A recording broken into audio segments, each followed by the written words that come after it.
Thank you. Thank you, Don Red, for the opening remarks. To begin the first session, I would like to invite to the stage Mr. James Lewis is with the CSIS and is one of the leaders in the domain of international cooperation and different forums such as the UN Group of Experts. And please welcome Jim Lewis to the stage. Okay.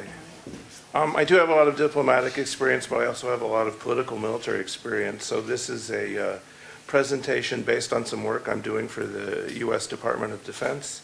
It reflects the results of 3 projects. One that I finished a few months ago that started with the question, we hear so much about cyber Pearl Harbors. We've been hearing it for 28 years. Why has it never happened? Another one looks at cognitive effect, and we heard some excellent presentations this morning on how Russian doctrine has changed in ways, Russian military doctrine has changed in ways that we were unprepared for. And then the third project is really to help define operational and strategic paths forward for the United States. So we are talking about great power conflict, and clearly the US, Russia, China, a few others, are in conflict now. It's not a traditional conflict, the same way that the conflicts of the 20th century were not like Napoleonic conflicts. One of the big changes is that nuclear weapons have changed the nature of interstate conflict. And so the kind of great wars that we saw in the 20th century and the mass mobilizations are unlikely to occur. But states still wish to fight with each other, and in particular for the United States, there's a few countries that are very eager to constrain, to limit, to degrade American power. And so that's the world we're in.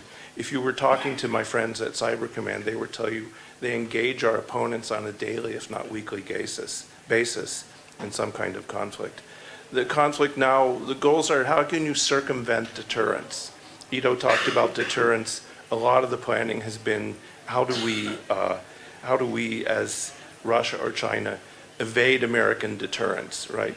Everyone wants to manage escalation risk. I think it's easy to overstate that though, but there are ways you can think if you don't use direct forces, if you use proxies, if you use certain technologies, you can avoid escalation. A primary goal is to undercut US technological advantage. But one of the interesting things, and I think it's come up in some of the other panels, is an intent to exploit thresholds and ambiguity in international law. So if the West is committed to freedom of speech, it makes it very difficult for us to control content. There is no US agency that has the authorities or the responsibility to control content.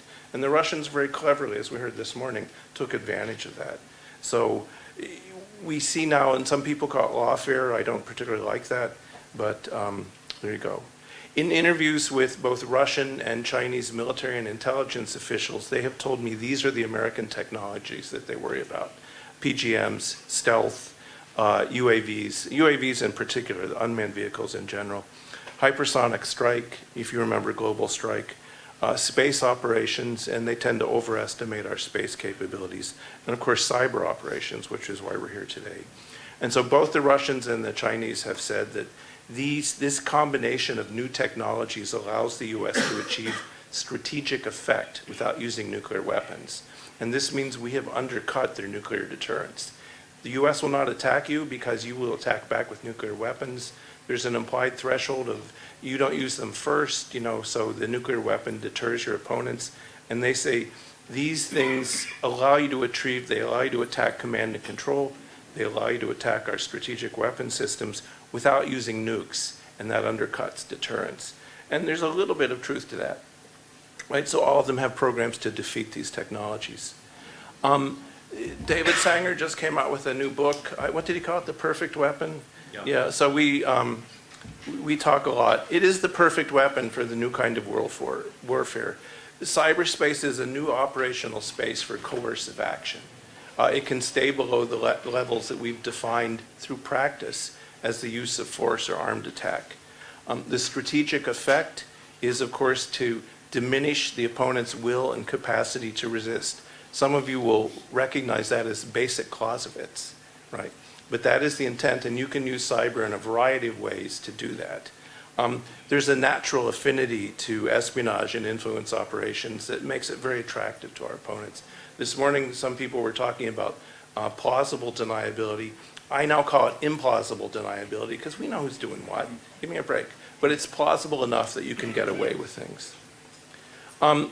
Much of the discussion of cyber warfare is disappointing, particularly in the public media. There have been no deaths, no casualties. Honestly, there's really been only 4 or 5 real attacks, right? We know it's mainly espionage at the state level, crime, or this new element, coercion, which has been very damaging. I should note that one of the readers for my dissertation was a member of the OSS and helped conduct the strategic bombing survey. And which is a valuable lesson for me, the strategic bombing survey involved walking around and actually counting damage, interviewing people. So I thought, why don't we try that in cyber and see what we get? And if you do that, you get some very different conclusions, right? States are the most dangerous opponents. Interviews with the heads of leading intelligence agencies in Western Europe and other countries suggest that they do not believe that terrorists or non-state actors have the capability to launch damaging cyber attacks.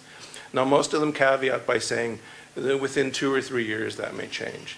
And I would take that more seriously if I hadn't first been told that in 2011 by Keith Alexander. It was kind of a rolling 2 or 3 years, but right now, states are our primary opponents. This is a great power competition. Non-state actors do not have capabilities. And when you're told that, you know, the monopoly on the use of force is degraded, usually the people who say that have not had the experience of the full panoply of the use of force that countries like the US or Russia can bring to bear. Attacks on critical infrastructure are unlikely, right? Opponents think of cyber the same way that they think of other strategic weapons. So you ask yourself, would I launch a cruise missile? Would I send in a strike team? Would I send an aircraft to attack critical infrastructure in the US? And the answer is only if you want to trigger a larger war, right? And so there is a deterrent here that's built in. We have not seen any attacks in the United States on critical infrastructure. There's reconnaissance on a monthly basis by Iran, by China, and by Russia. But as I said in other places, every day a Russian satellite flies overhead and takes pictures of the targets for ICBMs. So reconnaissance is not anything particularly new. We can object to it. It's hard for us to object too much because we do it too, right? But reconnaissance is not an attack. And most countries calculate how they will use cyber attacks in ways that do not create a risk of unacceptable retaliation or that do not advance their goals. And so for most people, attacking critical infrastructure in the domestic United States is not an attractive option. Israel is in a different position, right? And so one of the things that we've talked about here is that Israel has different opponents, it has different capabilities. It's not totally dissimilar from the US, but Israel is at greater risk than I'd say America. Cyber attacks, the ones that do real damage, tend to be precise. They're designed for a particular target.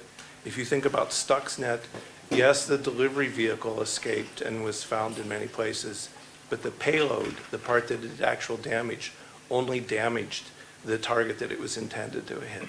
Right? There's been a few examples of escapes. NotPetya was designed for a particular target. It was badly designed, and so it hit multiple targets, right? So there was collateral damage. But cyber is more like a PGM, and this is certainly how at least the US military thinks about using it, right? It's not going to be the bombers over Stuttgart going after, or Schweinfurt going after the ball bearing factories. We're not going to have industrial warfare again. So again, to the point about attacking critical infrastructure, cyber attacks are more likely to be precise, targeted, and carried out by states. And finally, it's a support weapon, right? It's not going to win by itself. And there was a discussion in one of the panels today about there's a preference for kinetic weapons because you can have certainty. I want to take out an air defense system. If I blow it up, I know it's out. If I do a cyber attack, I can't be sure. There's some truth to that, but the flip side is I'm playing a numbers game in some ways, and if I have 10 opposing aircraft attacking me and I can degrade the performance of 3, that might be enough. So the rules for cyber conflict, the rules for cyber warfare and military use are different. Okay, getting back to what the future of technology looks like. The key, and this is I think one of the benefits of the conference here, is that the key technologies are digital. It is cyber, if you want to define that broadly. So it's artificial intelligence, data analytics, which is now the core of intelligence activities, and robotics in the sense of weapons. And when you think about what are desirable characteristics to pursue for improved military performance, augmented soldier performance, whether that's through increased targeting or increased sustainability or performance, autonomy and robotics. I personally am not afraid of killer robots, in part because I've always thought that if I had to choose between me being shot at and the robot being shot at, I know which one I'll pick, right? Also, at the end of the day, we've had automated weapons for a very long time. At the end of the day, there is a human in charge and making a decision. So I think it's easy to overstate that, and all militaries are moving in the direction of making the processes that their combatants have to use more automatic. The goal of the weapons using these digital technologies will be enhanced precision, speed, and range. I worry particularly about range because the U.S. is currently outranged by some of our opponents, particularly in the naval sphere. But everyone is thinking to see how can I improve precision? How can I make things faster? How can I use information technologies? So I worked for an Air Force general in the first Persian Gulf War who loved PGMs and made us all watch the video over and over again of the PGM going through the window in the Iraqi building. And I got it. He only needed to send one aircraft as opposed to 100. That's the direction people are moving in. When you think about what we need to defend against, we need to defend against swarm attacks, right? The ability of the Chinese to launch multiple weapons at individual U.S. targets in a way that overwhelms our defenses. How they coordinate that, how they guide that using intelligence are problems for them, but that will be their effect. We had a session earlier, I believe today, on the combination between electronic warfare and cyber. This really is the future. I mean, electronic warfare was a kind of static operation. Cyber gives it a dynamism that allows it to adopt and adjust. A radar is basically a receiver that you can use to inject commands into a computer network, and as weapons become more computerized, anything that's a port that connects it to a network, not necessarily the internet, gives you an opportunity to degrade its performance. Sensor blinding, whether through the use of cyber or whether it's directed energy weapons or other techniques, this is certainly part of our opponent planning. Later in the year, Tel Aviv University will be doing a conference on space. We know that our opponents have developed anti-satellite capabilities. If you like humor, and I'm almost done, I don't want to take too long. Most of our opponents had anti-satellite programs that they'd allowed to fall into abeyance until 2003 when the US put out a national strategy that said we were going to dominate space and deny it to our opponents. And directly after that, they all restarted their anti-satellite program. So sometimes you get what you wish, but we didn't want that in this one. And finally, speed, the ability to make decisions quickly, the ability to move. So we are, when it comes to cyber, in a period of experimentation. It is like the 1930s when you had people like Heinz Guderian, the naval officers in the US who experimented with carrier warfare, Billy Mitchell, people like that. We have new technologies. How do we use them to get military advantage, right? And so people are playing with strategy and doctrine. I particularly admire the Russians because they came out of the blue with this cognitive effect doctrine that we're unprepared to defend against and has been exceptionally much more successful than all of their investment in the Cold War, right? People are playing around with tactics. How do you integrate cyber into military operations? The debate in the US that you'll see is, should we rewrite Presidential Policy Directive 20, which is the directive that guides offensive and defensive cyber operations? Some in the military believe it's too restrictive, right? And that we need to push authority down to launch cyber attacks to a lower level. Right now, it's only the president who can authorize these things. Some people would like it to go as low as the brigade combat team. We're having a debate. President might be too high, BCT too low. We'll see where we come out. New organizations, Cyber Command, originally created purely for defensive purposes, now reaching full operational capability for offensive purposes. And if you know about Project Ares, which was aimed at ISIS in cooperation with one of our allies, it was a very successful effort to explore the limits and the potential for cyber operations. Right? So what we're looking for is an ability to blend cyber, space assets, all these new technologies, cognitive effect, to create military advantage, to give you the position to be able to defeat your opponents, but more importantly, to coerce them without having to engage in combat. And so, to Ido's point that we opened with, this complicates our efforts to find a coherent strategy for deterrence. It complicates our efforts to find international agreement, because it's hard to come up with things to limit weapons if you haven't actually figured out how to use them. Right? So in some ways, for me, I think we're looking for another historical analogy, and analogy is the weakest form of reasoning. We didn't really begin to talk seriously about controlling nuclear weapons and weapons of mass destruction until the Cuban Missile Crisis. And when the US and Russia came within hours of nuclear war, they decided maybe we should talk. We haven't had that Cuban Missile Crisis moment yet in cyberspace. So we can help prepare the way. We can help identify a path forward in the UN and find norms. But it will be a while before we get agreement to limit these things.